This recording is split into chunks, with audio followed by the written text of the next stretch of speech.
स्वर्गीय आनंद लाल आनंद कबार आज समस्ते जो मैंने भगवत कार्य एकत्रित होती एवं आत्मीय स्वजन परिवार वर्ग समस्ते स्वस्थ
भगवान की जय सत्संग की जय ईश्वर कल्याण वरने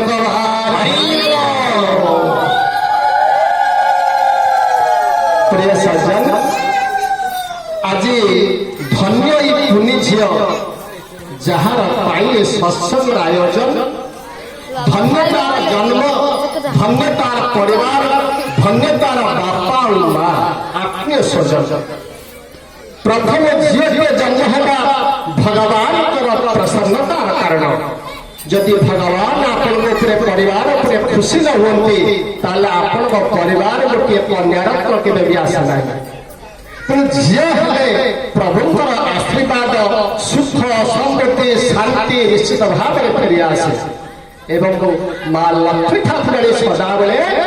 आपण प्रसन्न रहती एवं गृह विराजमान करती तेणु समस्त शास्त्र प्रत्येक शास्त्र